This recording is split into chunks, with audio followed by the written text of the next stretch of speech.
Alright guys, we're going to make a weld rated for 15,000 pounds of pressure. Right there, it says 15,000. We're not talking about the flange, we're talking about the weld. We'll start by heating it up. Put some heat on it. Make sure it's hot. Oh yeah. Now we got 2 tacks in it. Go ahead and complete this root. Now you're probably wondering what a root looks like on a weld that holds that much pressure. It looks exactly the same as we would do it anywhere else. Now we'll grind it out.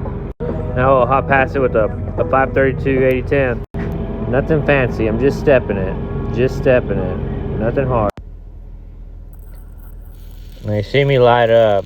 All I'm doing is I'm just laying it up in there. I'm just laying her up in there nice and easy. We're welding a little hot.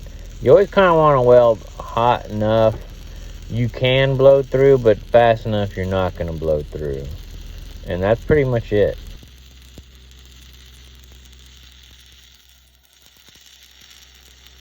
Coming back around on my hot pass, I'm going to grind out that start.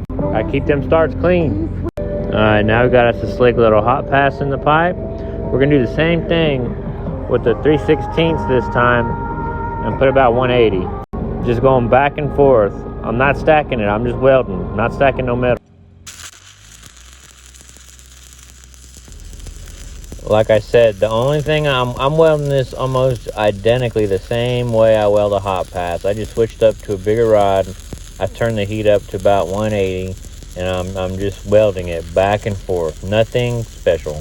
Now we got that hot filler in the pipe. Now this is where my welding starts to change. I'm gonna go at it with this low high, and now I'm gonna weld the sides. I'm not welding the middle anymore. I'm just welding the sides. It's gonna be one pass, but I'm just touching the sides. The middle will take care of itself. Watch. Notice how I start this. I drag it up, and then I go back to where I'm gonna go weld. I light it low, and then start it high. Now look how quick I'm coming through that middle. I'm not, this arc shot kind of sucks, but I'm welding the sides. I'm making sure my puddle is fully formed on both sides and moving. That's it. Just touching both sides and walking around. If you do it right, it should just clean itself, you know what I'm saying? Went ahead and started another one because this one was getting too hot. You don't just want to fry these things, you want to let them cool off a little bit. But again, on this next filler, I'm just going to touch the sides. I'm just going to touch the sides. That's all I'm doing is welding the sides. Again, look at that startup. Notice how I drag it up. That's anything in front of that puddle is gone as soon as I go over it. It's just going to burn it all out.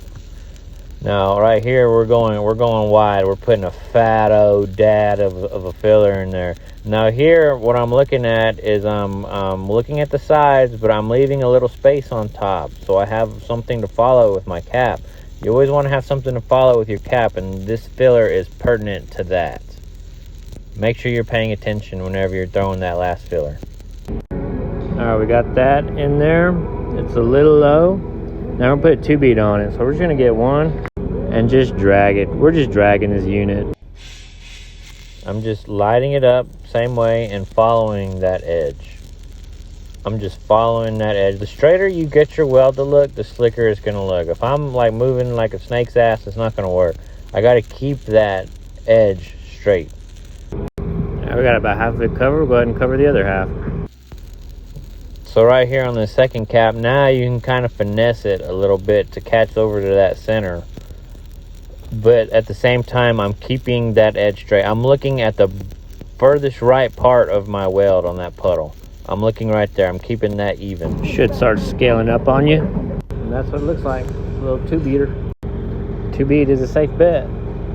Or you can man up and throw some slugs on there. Come on. Hello.